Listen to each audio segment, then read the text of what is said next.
everybody. So a quick word of welcome for start.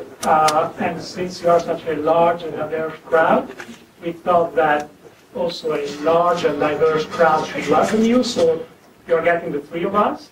My name is Filippo Cavassini. I'm a student here at HKS in the MPT program, and I'm the vice president for HKS of the Italian Society at Harvard, which is one of the organizers of this event.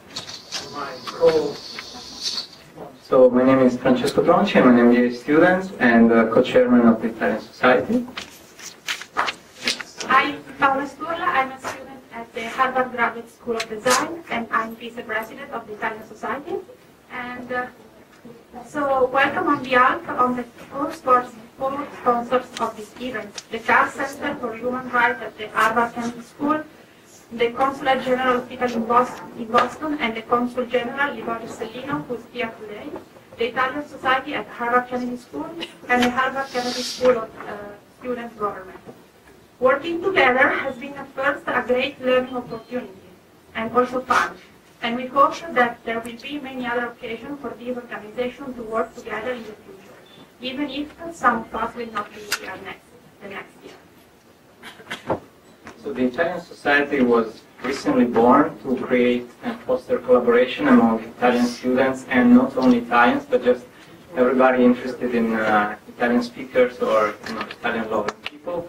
And we're really excited about having such a very cool, can I say, speaker. And I would just like to thank all of those that made this possible. So for sure, the Consul, Liborio Stellino, has been really supportive of our initiative here at Harvard, but also ISNAF, also the European clubs from the Harvard Kennedy School and the Harvard Business School. Also our friends from Italy, which helped us a lot in coordinating, promoting, and organizing some of the events this year. And we just hope to continue this collaboration even in the future, even as some of us are graduating. And we'll keep cheering for the Italian Society. Very last stretch, I promise.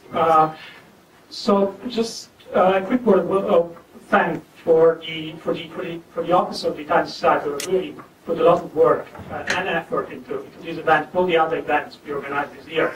In particular, I would like to recognize Chiara Superti and Luigi Patruno from JSAS, Alessandro Gennarino from the Law School, Sergio Della Zassa from HBS. Altogether, they did a terrific job, and we're grateful to them. And now, to attend our business today, well, first of all, since we have thanked so many people, we would also like to thank Andrea Rossi, Marco, and our distinguished guest for being here. And Andrea will do a far better job than I can in introducing our guest. Maybe a quick word of introduction for Andrea, who is a development economist, and he has a very long experience on working development for the UN. And here at Harvard, he's the director for the program on measurement and human rights at the Carr Center for Human Rights. What he does, I think, is extremely cool, so we are very much in line with our guest today. Basically, this is a new area of research. It's basically applying analytical tools to human rights policies, to design evidence-based policies, which hopefully are more effective during implementation. And I think that in that very spirit, just to scratch the surface and see what is behind the relationship between music and human rights, we organized this event. And now, to start scratching the surface, I leave the floor to Andrea. Thank you. Thank you.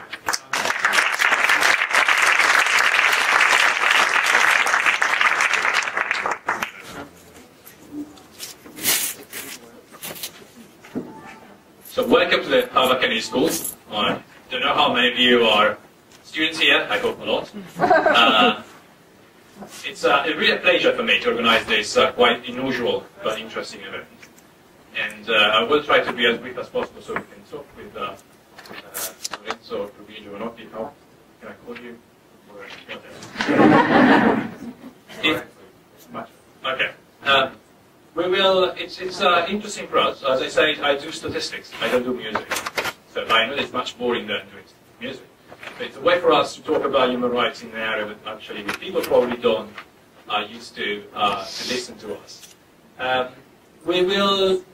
We are 3 of us. As you can see, Lorenzo is a singer, music writer, rapper, activist. Is him. And Marco, who is a colleague from PRI, a journalist, with a long, incredible experience on music, and he would recognize his voice later when he starts speaking, probably, then he's more famous than his face. We will start immediately with 2 things, just to come here.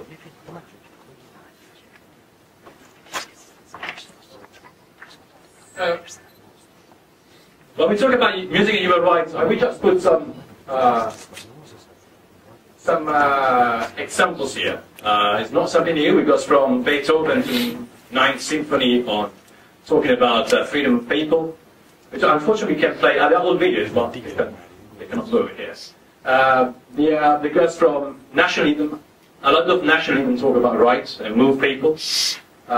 We have Bob Marley. Actually, we did a survey, as I hope most of you did, and we found that Bob Marley was one of the most voted singer linked with human rights, together with actually We Shall Overcome, in this case, singing by John White. It's quite interesting, probably was the most voted song, and we almost unknown singer. Ending up to hip-hop music here in the United States, but also around the world. The video we had over there is actually from Tanzania, where we have Masai hip-hop. It's a way to transform hip-hop tradition into local, not only local language, but actually local culture. Songs and human rights are not just songs, it's also about action. We just put some information here about the songs at concert. Starting from Live Aid, probably the concert changed everything, as Lorenzo said before, to the last concert for Haiti that was just done. But musicians don't simply, so they don't do just songs, they don't do concerts. Recently, musicians now start playing the role and discussing with policymakers. And here we are at the Kennedy School of Government. When we have singers talking with presidents of states, prime ministers, negotiating and discussing important issues such as the reduction of debt, the fight against poverty, and commitment. Remembering policymakers, the commitment they did in the past. But it's also about money, and it's also about power. The Live Aid is estimated, unfortunately we don't have an official figures, and this is also another problem, that raised 150 million of British pounds. That is more or less 2% of GDP of Ethiopia at the time. It's like Jovanotti coming here to the United States, bringing a check of the 2% of the United States GDP. That will make him quite powerful. And finally, the interesting is about the commitment and the action. This is the result of the survey we did among them. There are more than 400 people that answered, and I hope most of you are here. But we asked, if you give money for a human rights cause, have you ever followed up how the money was used? And actually, surprisingly, 78% of the people responded, no, I didn't try. It's a little discouraging for a person like me that does impact assessment and wants to prove how the money are spent. But also it's something that we have to talk about. How much music is moving people, and for what? And with this one, I think we can start the discussion. Giving the floor to Marco. Thank you very much, and thank you all for coming out.